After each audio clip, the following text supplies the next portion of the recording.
Good evening, everyone. It's the last session in the series that's jointly sponsored by the Emeritus College and Green College, and the focus of this series has been on trauma and resilience.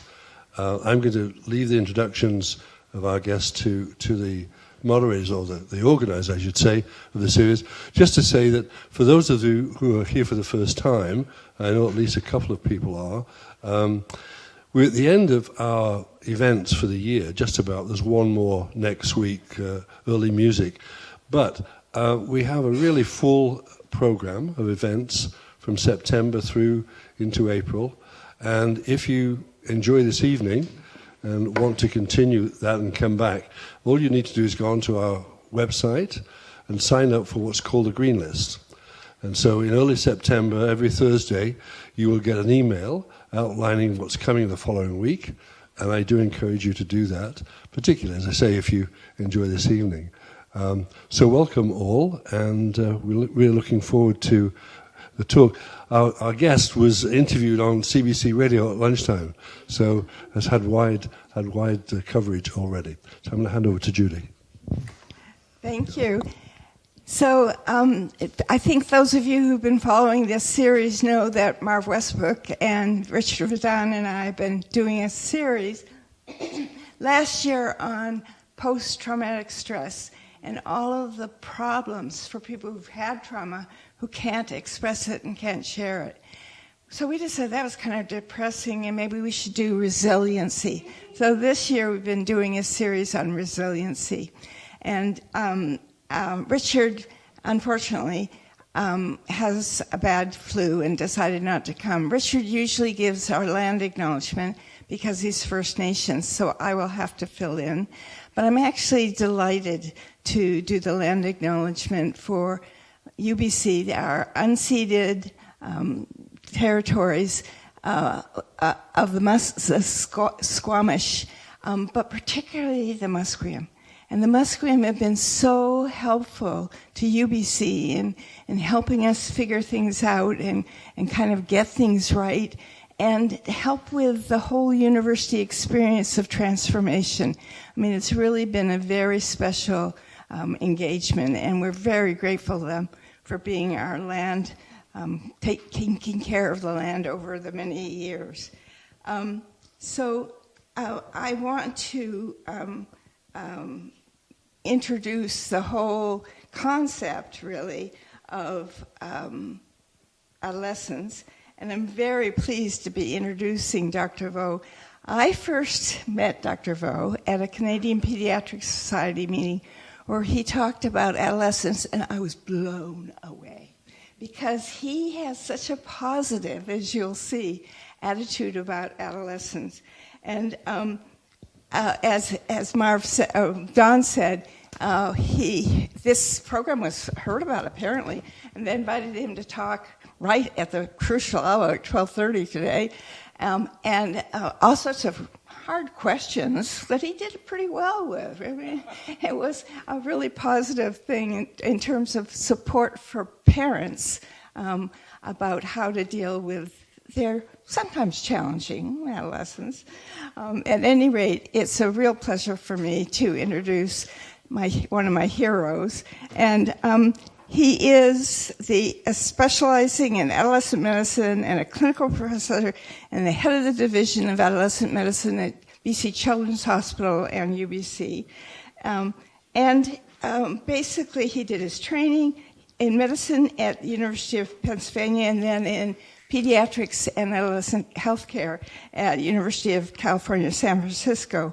But his main area has always been stress and healthcare resiliency. And he's interested in the really challenging areas of vulnerability and how do you deal with special problems and challenges of adolescence. So in order to deal with that, he has in fact been part of a group that have put together a mindfulness, awareness, and resiliency skill for adolescents, which is a 8-week course, basically helping adolescents with chronic pain, chronic disease, depression, to find ways to deal with that. And that's what's so inspiring to me, is to find ways to deal with those kinds of issues.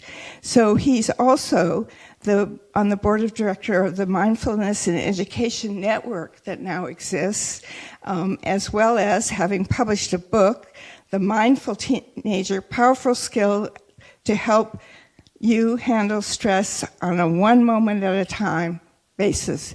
So it is a delight for me to introduce my friend, Dr. Dzung Vo.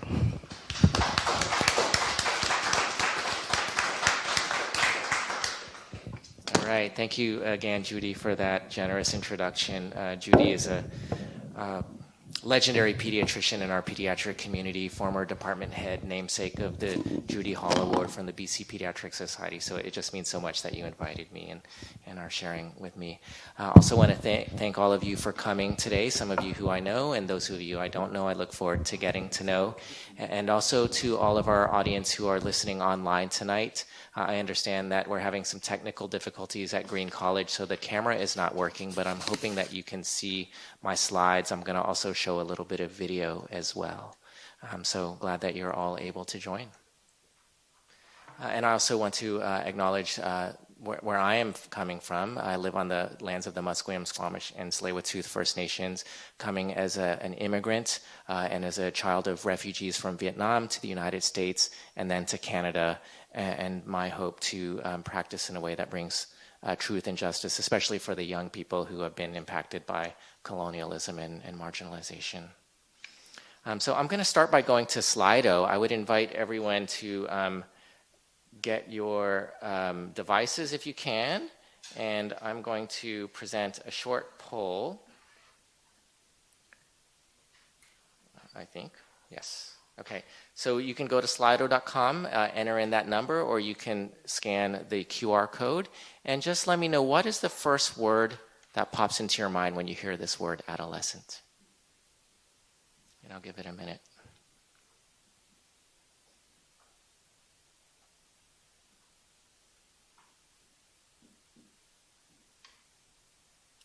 Okay, so answers are starting to pop up now. Oh, for those of you who are on the Zoom, if you can't see, it's slido.com and 1657386. Risk, young, growth, goofiness.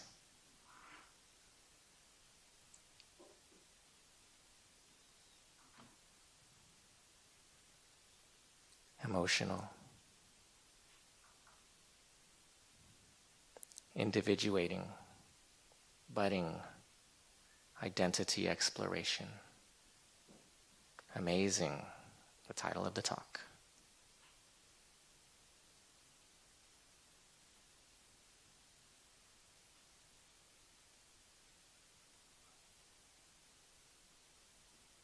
Tension. Okay.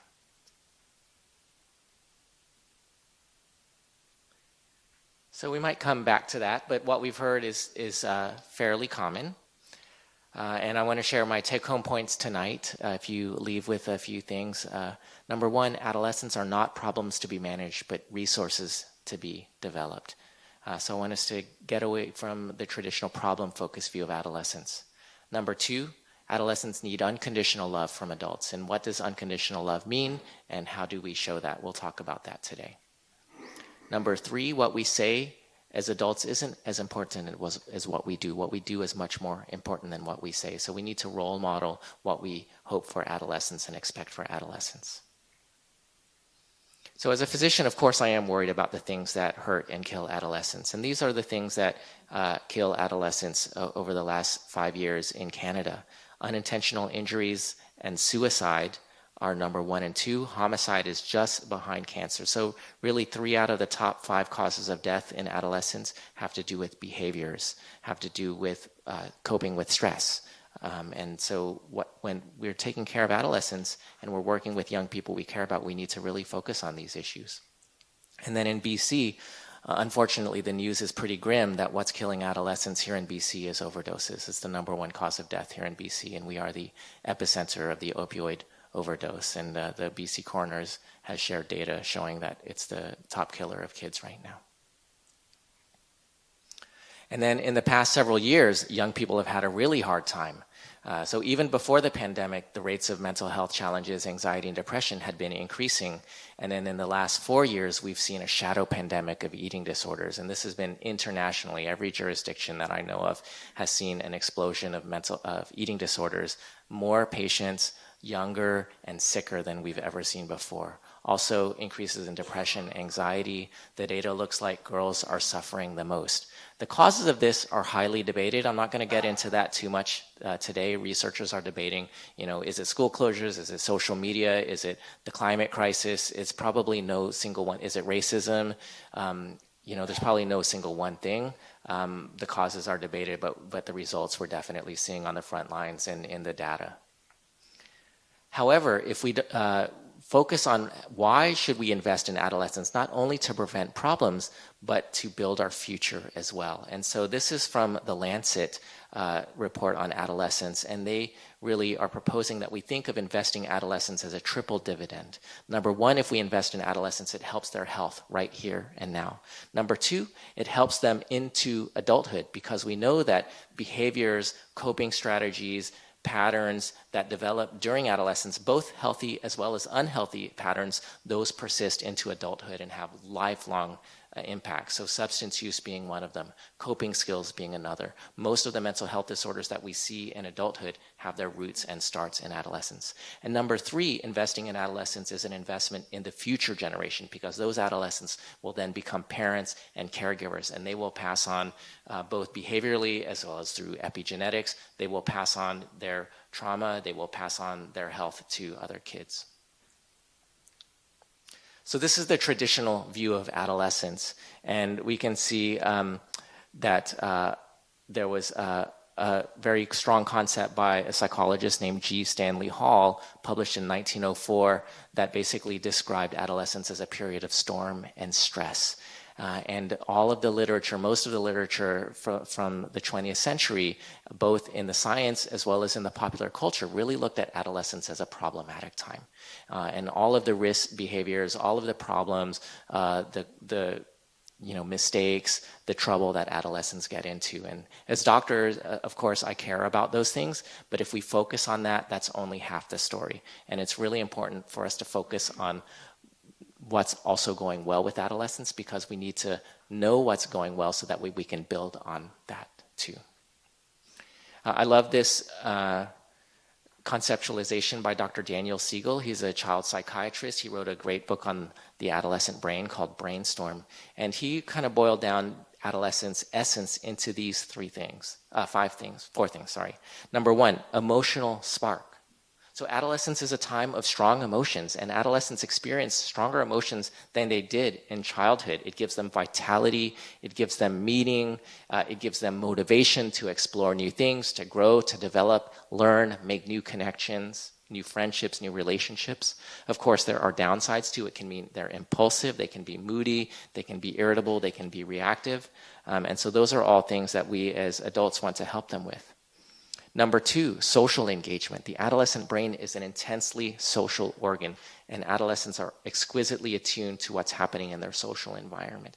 And they also need to learn how to relate to each other. That's one of the main tasks of adolescents. How do I relate to my peers? Because that's how they develop lifelong connections and relationships into adulthood. But they have to experience in order to learn that. Number three, novelty. So adolescents are novelty seeking, and there are neurologic correlates to that. For example, their brains are more sensitive to dopamine, which is a neurotransmitter that comes along with novelty. And so it motivates them to seek novelty. And it makes sense from an evolutionary point of view. If you think about it, everything that teenagers do is novel. Going to high school for the first time is novel. Driving a car for the first time, going on a date, all of these things that as adults we take for granted, they are new for adolescents. And so adolescents need to be able to be rewarded for exploring these new experiences, these new environments in order to learn about them, in order to mature and to become more independent or more interdependent. And finally, number 4, creative explorations. And this is one of the things that I love about adolescents. They're so creative. They are able to see the world in a different way than we as adults are. And sometimes when I'm working with an adolescent, I have to apologize. I say, I'm sorry for the world that we're giving you, but I hope that you can help it make it better. All of the great social movements in world history, at least in the past several hundred years, have come from young people. And I'm reminded of a young person who I worked with, who I still work with. She had a really hard struggle for probably about 2 or 3 years with a chronic illness and with a mental health condition. And as she was starting to stabilize from it, she wrote a lot of poetry, originally for her own journal, but she just published it into a book. And I have a copy, and I've been reading it slowly, and it's just been giving me a lot of insight into, number 1, her experiences, but number 2, the creativity and the vitality that teenagers have. So that's one of the most fun parts about working with teenagers. So what is adolescence about? What do adolescents need to accomplish? So I'm a developmentalist, really. Adolescent medicine is looking at the development of teenagers, and we think about what do 1-year-old kids need to be able to do. They need to be able to start to stand, take a few steps, speak a few words. So we have these milestones for younger children, and it's the same with adolescents. What do adolescents need to be able to do as they progress through this phase of life? Number 1 is their identity. They need to figure out, who am I? And this might be one of the unifying questions that adolescents go through. Who am I? Where do I fit into this world? What's my place? And they have to experiment in order to do that. Maybe they try on different identities. They try on different peer groups in order for them to learn what works for them. And then getting more independent, or I would say at this point interdependent, because there's no such thing as true independence, but they're able to do more things on their own, still having relationships with adults that matter, especially as they get older. But it's really, can I take care of myself? Can I find my way in this world? Then their brains change a lot with their cognitive development, their way of thinking. They go from concrete thinking, what's here, what's now, to abstract thinking. What are my goals? What are my values? What does my future look like? What do I care most about? And then finally, emotions. Can I manage stress? We talked about adolescence being a time of very strong emotions. And that's normal. And one of the important things of adolescence is learning, how am I going to handle those? It's not about getting rid of emotions. It's not about avoiding them. And as adults, we don't want to protect or shelter kids from having the emotions. I was saying with Michelle Elliott on the CBC this morning that when a young person comes to us and they say, I'm really anxious about this test, or I'm really worried about this conflict I had with a peer, there's basically 2 responses we can have. One response would be to say, yeah, I can see that you're really stressed, that you're really anxious, and it's okay to have those strong emotions, and that's normal. There's nothing wrong with that. How can we handle it together? How can we respond to that? That's what matters. The other message would be, oh, it's okay, don't worry about it, everything's going to be fine. And that's a very well-meaning message, and adolescents hear that, but what they receive is a message that says, I'm not supposed to have this emotion. It's not okay to have this emotion, or this isn't a person I can talk to about this emotion with. So they end up maybe feeling shamed, maybe they end up feeling silenced, not through any intention on the adult's part. So I think what we can really do to help young people is to validate, recognize, and then guide in how to manage these emotions. And stress is not a problem necessarily. Stress is a normal part of life. And some people say that we need a certain amount of stress in order to even get out of bed or to perform in the workplace or at school. The problem is that when it overwhelms us to the point that we cannot cope with it anymore. And that's when it becomes problematic. Especially in pediatrics, we have this idea of toxic stress. This often comes from systemic factors, things like poverty, racism, discrimination, violence, early life trauma, adverse childhood experiences. These are things that were talked a lot about last year at the series on trauma.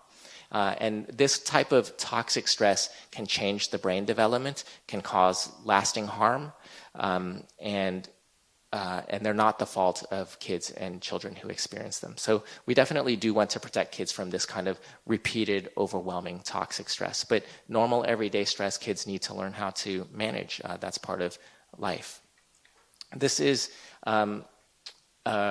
a model from my mentor, Dr. Kenneth Ginsberg. He's an adolescent medicine physician at the University of Pennsylvania and Children's Hospital of Philadelphia, and really got me thinking about how we respond to stress and how adolescents behave. So on the left of the diagram is stress. And when I ask kids, what are things that stress you out, or what are things that stress kids out, they can name 5 or 10 things very easily. It's school, it's conflicts at home, it's conflicts with peers, it's the environment, it's discrimination, it's violence in their communities. And stress doesn't feel good, and they don't know how to handle it at the time. That's part of their job, to learn how to do that. So there's 2 directions they can go in. Number 1 is negative coping strategies, or you might call these unhealthy coping strategies. Examples of these things are substance use, disordered eating, unsafe sex, fighting, and violence. And they're called negative, not in a judgmental way, and they can actually be momentarily effective. So when a kid is feeling anxious and they use a substance, they're going to feel better for a moment. The problem is that those behaviors can lead to consequences and situations that just cause more stress. And then they end up caught in a stress, discomfort, negative coping cycle. The other option is positive coping strategies. So these are things like mindfulness, like exercise, like healthy eating, like positive connection, like creative expression. These lead to more relief and do not lead to more stress. So what we want to do when a young person is displaying some behaviors that we consider, problematic or risky, we might want to ask ourselves, or ask the young person, why are you doing those behaviors? How does it serve you? How does it possibly even help you temporarily? Acknowledge that there are emotions and stress behind that. Validate that. Say, yeah, I can see how you're really stressed out, how you would want to maybe use a substance when you're feeling that way to feel better for a moment. Maybe explore if that causes more stress and causes more problems, and then say, would you be interested in learning other ways of coping with that? So here's an example of how what we see as problems, youth can see as solutions. This is from the McCreary Center Society, which is a research organization, an advocacy organization that does a survey called the Adolescent Health Survey every 5 years, surveying tens of thousands of youth in BC. And so one of the questions they asked in one of the previous surveys was, why do teens use substances? And so you can see some of these answers. I wanted to see what it was like. It helped my anxiety, to keep my mind off of eating, forget about my problems in life, help me sleep. So they were using substances as a way to address what their perceived problems were. And maybe it wouldn't be the way that as adults we would want them to do, but there is a reason that they're doing it. And so we're not going to be able to reach a teenager who's doing behaviors unless we understand where the behaviors are coming from, what need is it serving, and then how can we meet that need in a different way. So I'll give an example in my own clinical practice. I was working with a young person who was smoking a lot of cannabis, like a lot, all day long. And I said, well, what do you get out of that? And he says, well, I just really like sucking on that pipe. And I said, well, do you ever have times where you're, breathing through that pipe and, you don't even have any cannabis? Maybe you ran out or something like that. He said, yeah, I do that sometimes. And just, taking those really big breaths actually really helps me. And I said, and he said it was to deal with stress and anxiety. And so I said, well, that's really interesting, because for me, breathing actually really helps me with stress too. And there's a whole science behind it, and there's a whole practice behind, mindful breathing, deep breathing that can help. Would you be interested in exploring that side of things, with or without cannabis? And he was like, okay, I'll check this out. And, over the course of several visits, we did some mindfulness and meditation. And, he really enjoyed it. He got something out of it. I can't say that he stopped using cannabis, but I would say that he was using less. And he also had another tool to deal with his stress. So I would consider that a success. What's the neurologic underpinnings behind all of this? This slide conceptualizes and integrates decades of research on the adolescent brain. And basically what it's showing is that the brain develops from top to bottom and from front to back. And those parts of the brain that are in the bottom and in the back. We call the limbic areas. Those are areas like the amygdala, the hippocampus. They're parts of the brain that are responsible for strong emotions, which we know adolescents feel very deeply. And then the frontal parts of the brain, the prefrontal cortex, those are parts of the brain that are there to regulate the emotions, and those parts develop a little bit more slowly. So the adolescent brain, sometimes there's an imbalance or a mismatch between the different parts of the brain. And part of our job as adults is to help adolescents integrate those two different parts of the brain so they're functioning in an optimized and integrated way. And these things of the frontal lobe, what do? They are the parts of the brain that control the functions that we expect and hope adolescents can do. Executive function, that means plan my day, organize and manage my life, manage my responsibilities, my time, etc. Having insight, what's going on? Do I understand what's happening with me? Having empathy and compassion, having impulse control, being able to have an emotion, want to do something, but not actually behave on that. Regulate my emotions, know what to do when I have those strong emotions. Social conduct, rules, getting along with other people. Now, the maturity of the frontal lobe is dynamic. So you can have the same adolescent, a 16-year-old, who in one setting, and maybe in the classroom when they're calm, having a conversation, they're extremely intelligent, they seem very mature. And then that same night, they might go do something that just kind of blew your mind. They might, get themselves in trouble, make a decision that wasn't very smart. And you're thinking, is this the same teenager? I just had a really great conversation with this kid just a few hours ago, and then they went and did something like this. So what's happening here is that maturity is dynamic, and that the prefrontal cortex can come on and off. And I'll show you a model of that, which I learned, again, from Dr. Daniel Siegel, which is the hand model of the brain. So I would invite everyone to do this. This is a very concrete model. I do this with parents and kids all the time. So you can hold up your hand, and imagine that your thumb is the limbic areas, and that your fingers are the prefrontal areas. So the thumb is down here. Sometimes with teenagers, I call this the lizard brain. And I make a joke about it, how lizards actually have a very similar part of the brain. If you opened up a lizard brain, it would look very much like this part of the human brain. And lizards aren't necessarily very smart. They don't necessarily make the best decisions. They don't know how to control their emotions or impulses necessarily. And maybe they do. I don't actually know that for a fact, but let's just say they don't. Okay, and then you pull your fingers over. So these fingers, your knuckles right here is the prefrontal cortex. These are responsible for all of those things that I just mentioned before. And what can happen with adolescents is that when they get in an emotional situation, the limbic areas can get overwhelmed, and then the lizard brain takes over, and then they lose their mind. They flip their lid, and the lizard brain is in control temporarily. And that happens to adults too. Has that ever happened to anyone here? Where you had a strong emotion, you flipped your lid, and then you said or did something that you regretted, right?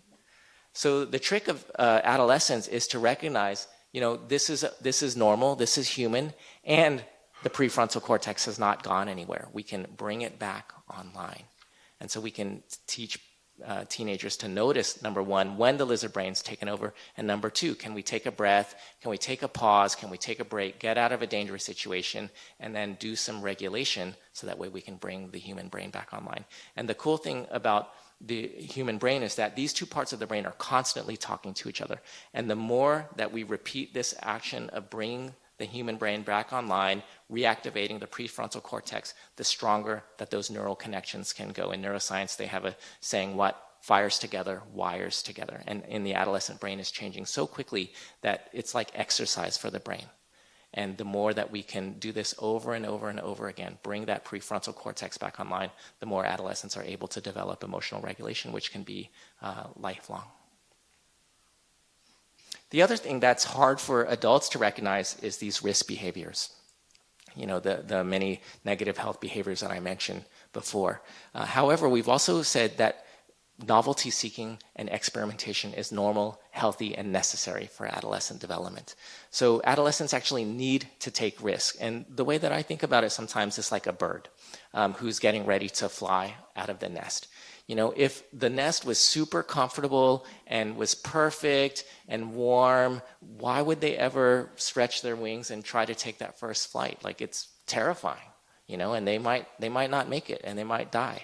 So adolescents actually need to perceive the nest as prickly, as uncomfortable, like, I want to get out of here. Because if they don't experience it that way, then they actually won't try to get out of there. and they won't try to make new connections, put themselves in new situations. So it's normal for adolescents to experiment, seek novelty. And as adults, we also need to set safe limits, safe boundaries, so that way they can make those mistakes, they can seek novelty, try new things, mess up, learn from that, but within safe limits that doesn't put their lives in danger. So that's really kind of the paradox of parenting and of being an adult in a young person's life, letting them make mistakes and setting boundaries to keep them safe. So how do we do that? And we also know that it's not only about the adolescent themselves, but we also know through a lot of science in the eco-biodevelopmental framework, this was published in the journal Pediatrics, how all of these areas interact. So their brain, the brain development, the biology, their genetics, the ecology, which means their social environment, their families, as well as their schools, their communities, their neighborhoods, and the things that they do, their behaviors, their learning, their physical activities, their nutrition, how all of these things interact. So it's not enough to look only at the individual adolescent, but we have to look at the whole big picture as well. So let's talk a little bit about what helps young people in adversity. This is, again, from the Adolescent Health Survey, but it's just an example of a lot of research showing that even teenagers with a lot of risk factors, they can also have protective factors that buffer that risk. So this shows kids who have been physically and or sexually abused. And on the horizontal axis, it shows social connectedness, which is a protective factor. That means they are connected with positive peers. And on the vertical axis, it shows their suicidal ideation. And so kids who have more social connectedness, even if they've been abused, they are less likely to be suicidal. So this is showing how connectedness is a protective factor against what is a known risk factor. So we need to look at how can protective factors buffer risk. And so from this approach, this concept of resilience came out, which was really a reaction to the risk-focused research and practice in medicine at the time and still now, looking at how protective factors and positive childhood experience can buffer the adverse childhood experience in ACEs. And why is it that some young people who experience adversity, they might still do okay? And what are the factors that can help protect them, both internal as well as external protective factors? So these are some of the internal protective factors that have been identified.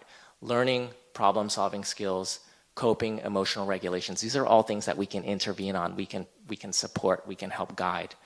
Social skills, knowing how to get help, having a positive outlook in life, having an internal locus of control, having a sense that I can make a difference in my own life, and being likable so that way people want to help them. And then external protective factors, and we can think about external protective factors like, in that bridge that I showed you earlier. It's like the towers and the cables that are holding up that bridge. So the external protective factors by far have been shown are connectedness and attachment. These are people who care about and want to support that young person. It can be family, it can be school, a non-parent caring adult. Certainly parents are extremely important as well. Parents matter the most, parents are guardians. Community, pro-social peers, and you in this audience. So those of you who are listening, maybe you're teachers, maybe you're a parent or a grandparent or an uncle or an aunt, or a community mentor, or a youth worker or a coach. You can make a huge difference in a young person's life simply by being there for them, simply by being someone that they can connect with. And out of this resilience idea came the field of positive youth development, which I think is kind of the next phase of this work.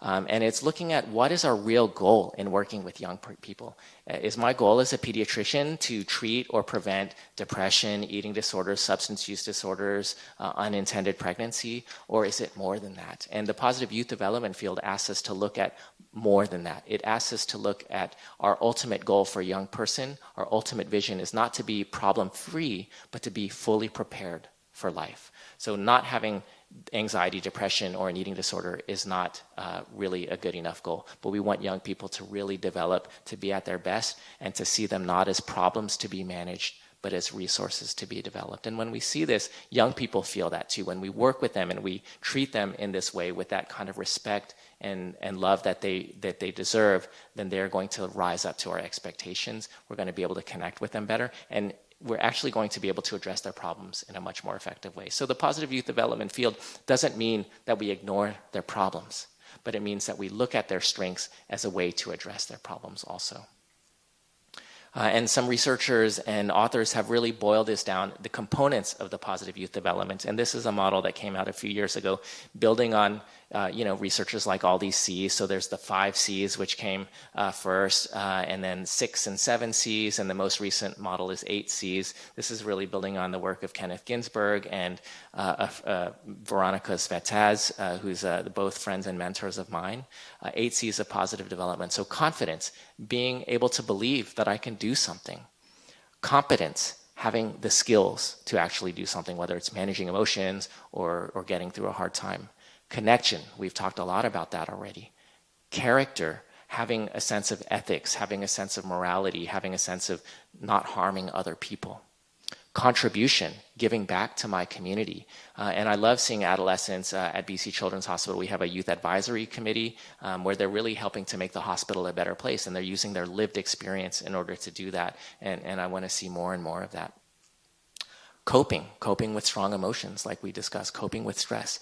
Control, that internal locus of control, having a sense that what happens in my life, I have some influence over. It doesn't mean that there aren't external factors, structural factors that affect my life also, like racism, discrimination, all of those things, but having some sense that I can control things as well is important. And then critical consciousness, this is this 8th C that Dr. Svetaz really put in, this idea of understanding structural determinants, of understanding how things like racism, colonization, marginalization affect my health, and actually wanting to make positive change to make the world better so that way future generations don't have to go through this. And this is actually a protective factor for young people.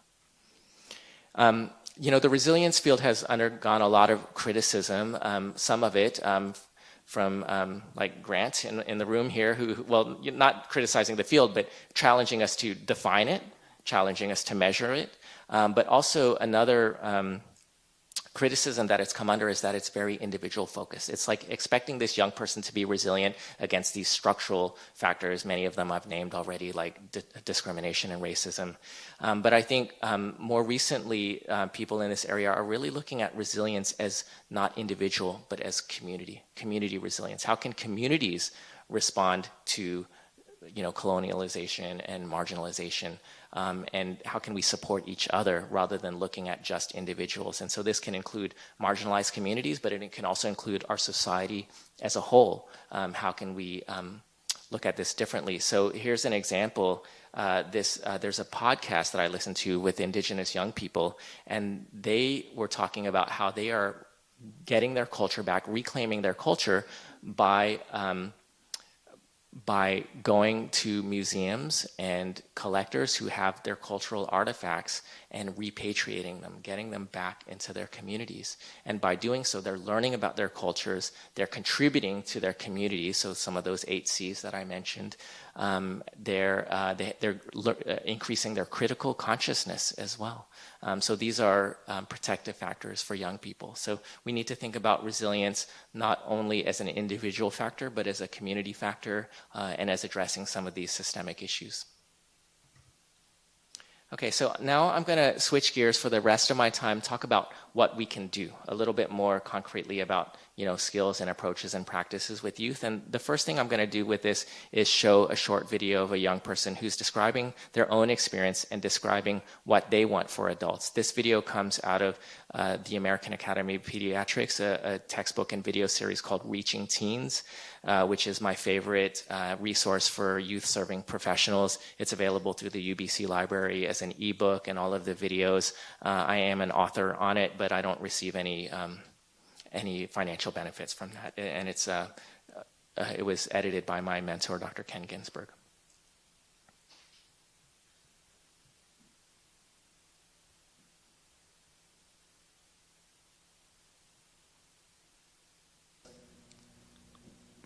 I feel like the oppression that a lot of us have faced, at a certain point, we start directing it ourselves. And this manifests in self-destruction, self-defeat. I can't. I and don't know usually if anyone else- forms of Sorry, we're going to try to adjust the volume, maybe from over here.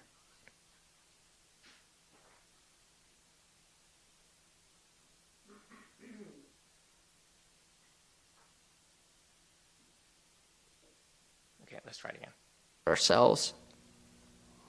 And this manifests in self-destruction, self-defeat, and usually forms of hiding or manipulation to get basic needs met. And it's sad because a lot of people I know, that's not who they are, but it's what they do because it's what they've had to do. And so, you know, a simple courtesy when we go to someone who's supposed to help us heal is to let us tell them who we are instead of have them tell us who we are. Because our experience is in our experience, it's not in a book. A book can tell you about the facts, but it can't tell you about the experience.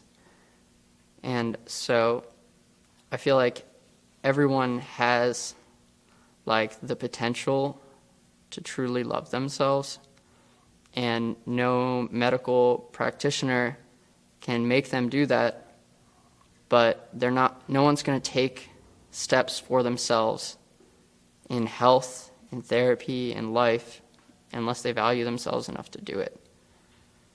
And so I feel like the point is not to have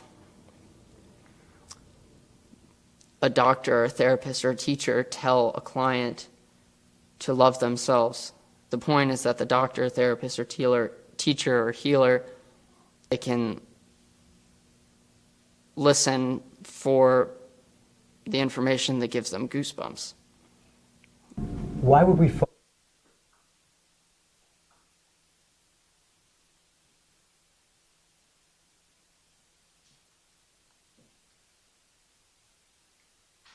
So I want to talk about risk-based to strength-based communication. How do we put this into our practice as doctors, as therapists, as teachers, as grandparents, as uncles, as coaches? Our traditional practice, certainly in medicine, but I think in other fields also, is very risk-based. It's like, let's talk about what's wrong with you. Let's talk about all your problems. Let's talk about why you shouldn't have done X, Y, and Z. What that does is it creates shame. Young people feel shamed when they have these conversations. That's a barrier to engagement. They don't want to come back and see people who treat them that way. It communicates low expectations. I expect you not to use substances instead of I expect you to be a thriving, creative, contributing young person. And young people live up to or down to our expectations. So we want to communicate those higher expectations. And then a little bit about guilt versus shame. Guilt is this idea that I did something bad. That's normal and possibly healthy because we want to learn from our mistakes. But shame is this idea that I am bad or that I'm unworthy. I don't deserve to be, part of this family or part of this community or part of this school or part of this neighborhood. And that's quite toxic. And when I'm working with a young person, I want to avoid that as much as possible because I know that that's not going to help them to make the positive changes, even if I'm very worried about what their behaviors are. Dr. Herbert Friedman was the chief of the Adolescent Health Program at the World Health Organization. He was also a founder of the International Association for Adolescent Health. He did a very thorough review, of youth development back in the 90s, all of the research that had been done over decades up to that point, looking for what is the most important part of youth development work. And he boiled it down into one word, which is love. Love is the most important ingredient in human development. And this is quite revolutionary because in medical school, I pretty much didn't hear that word. It's not a word that we're, allowed to say in medicine. It's, unscientific, but it's actually super important, and it is actually what drove many of us to be in the healing professions and the serving professions in the first place. So I'm trying to make it okay to use this word again. And what is love? So this is Ken Ginsberg's definition. It's seeing someone as they deserve to be seen, as they really are, not according to behavior that they might be displaying, a label they might have received, or what they might be producing. So in medicine, often I'm seeing a young person based on a behavior. And usually it's a problematic behavior. But love is being able to see more than that, seeing that they're not just a young person who's doing this behavior, but they're so much more than that. And so I need to train myself and train my trainees to look for those things that show who a young person really is. And why do we do this? Because it makes our children know they are worthy of being loved. When young people know they're worthy of being loved, that allows them to rise up to higher expectations, to be at their best. And what is love made out of? So this is from Zen Master Thich Nhat Hanh, who's my teacher in mindfulness, and he says love is made of understanding. We really have to understand a young person in order to be able to love them. So we can't be so quick to judge them. We can't be so quick to try to fix them. We can't be so quick to tell them what they should or should not be doing.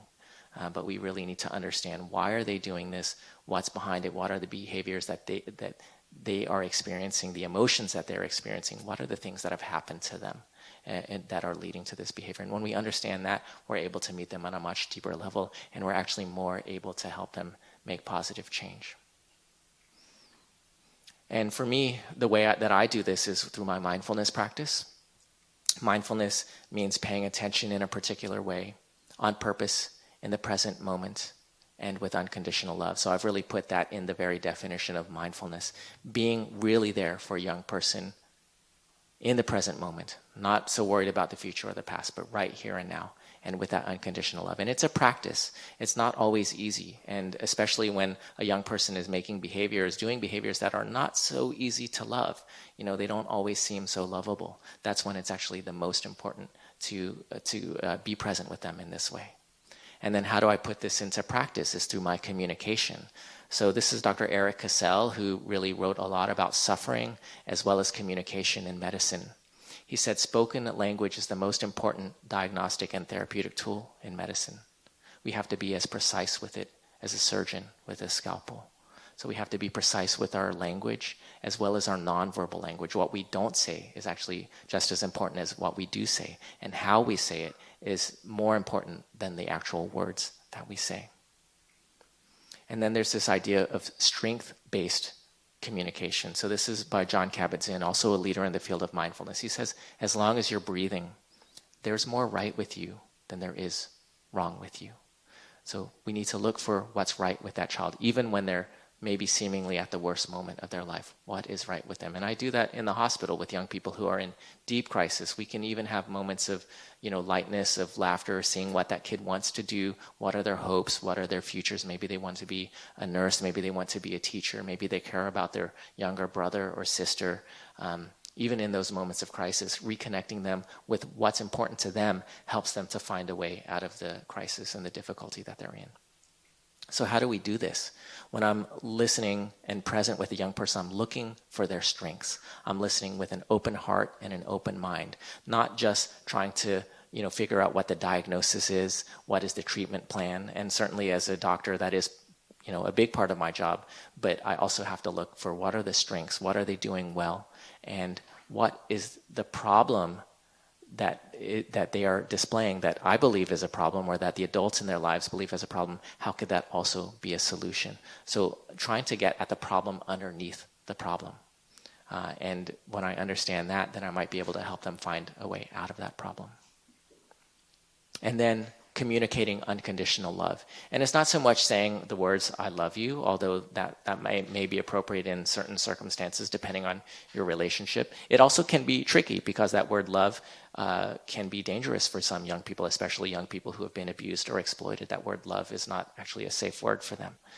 But what's more important is how do we communicate that verbally or non-verbally, saying, I'm going to be here for you no matter what, and all of you, including your mistakes, including when you fall down, or including when things don't go well.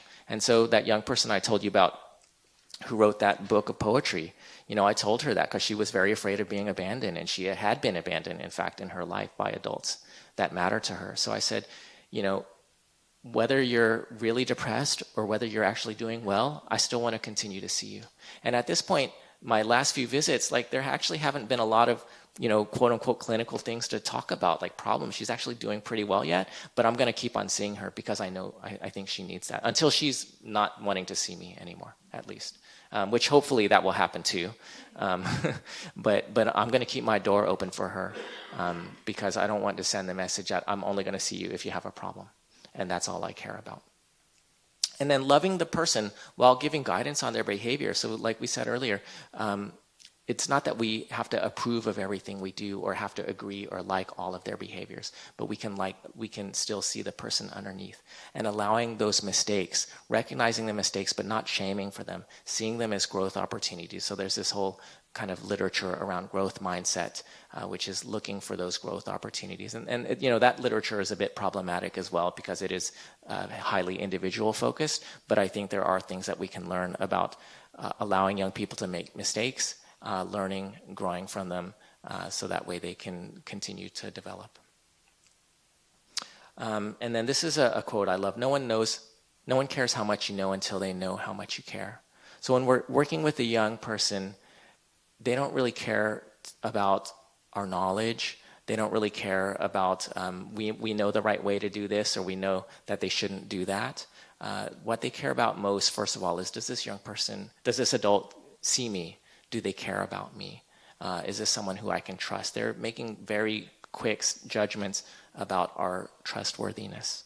And so when we're working with a young person, we have to earn that. It's not something that comes automatic or that I take for granted, but I consider it my responsibility to earn their trust first. Another phrase I've heard is connection before content. So we have to make that human connection first before we can get to the problem. And then when we're working with a young person, guiding them towards behavioral change, towards positive change, what are we looking for? So what do we want to promote? Number one, confidence. I want them to feel confident rather than shamed. I want them to feel like, yes, I can accomplish this small change, rather than, why do you keep messing up? Because I know that shame paralyzes everything. And I want to build an internal motivation. So connecting them with what's most important to them. What are their values? What are their goals? What do they care about? And when we talk about behavioral change from this point of view, then they're much more likely to succeed. So I'll just give another example. A young person I know who's got multiple chronic medical as well as mental health conditions. She's in the hospital a lot.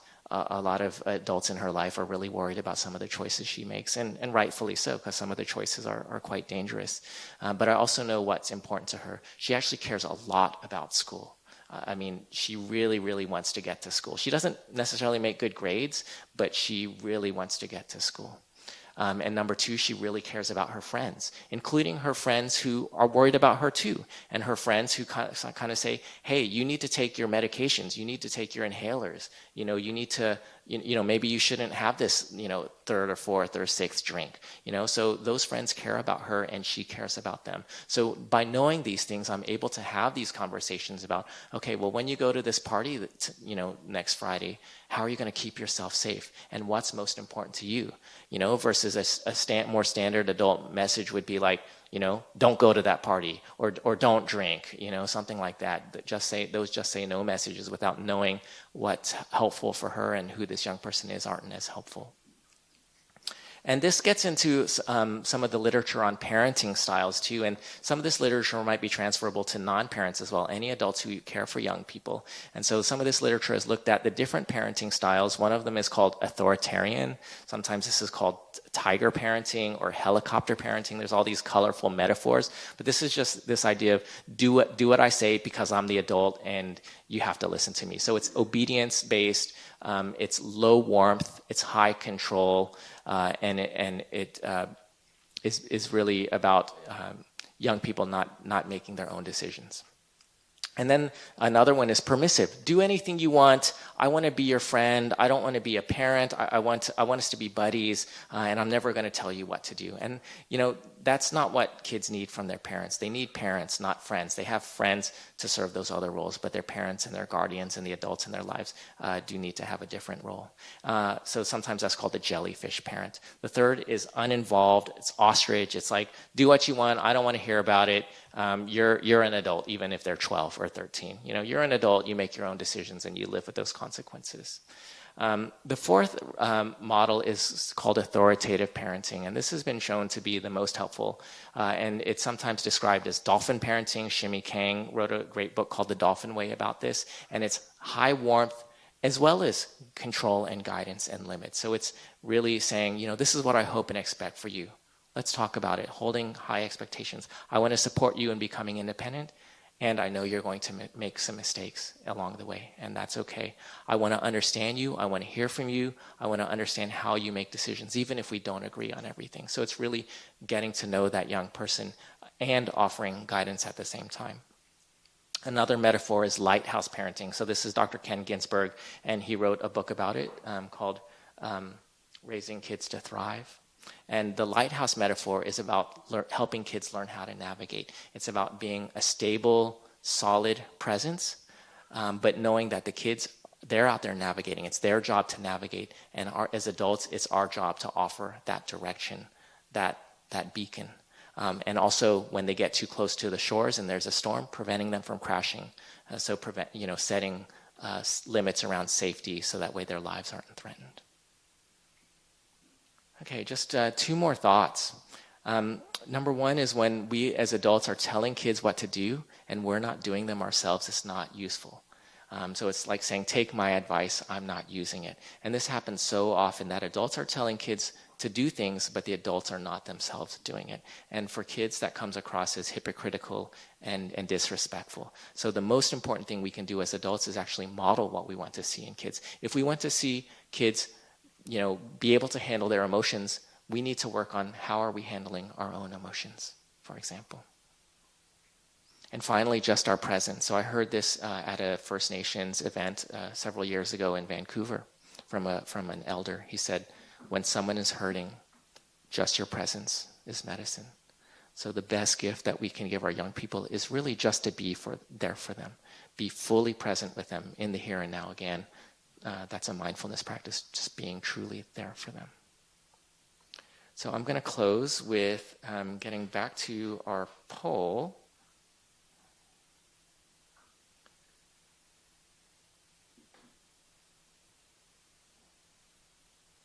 You can get your devices out again.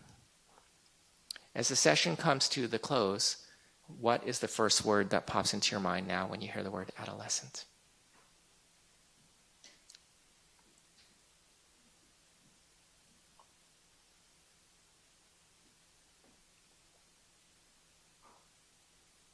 Love, joy, energy, opportunity, people.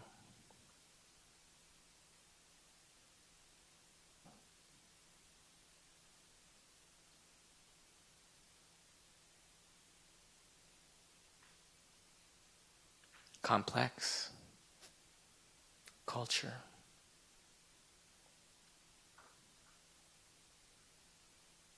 connection,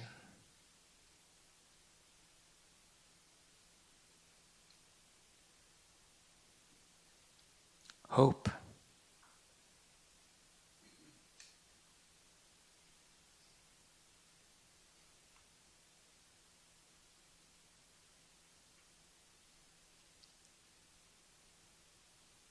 evolving. Okay, so I'm just reflecting on the difference between, let's see, where's that first poll? Oh, can't find it. But you might remember some of the first one was it was a lot different than this one. So I'm glad we've had a chance to reflect. I think I'll end there. Back over to you, Judy.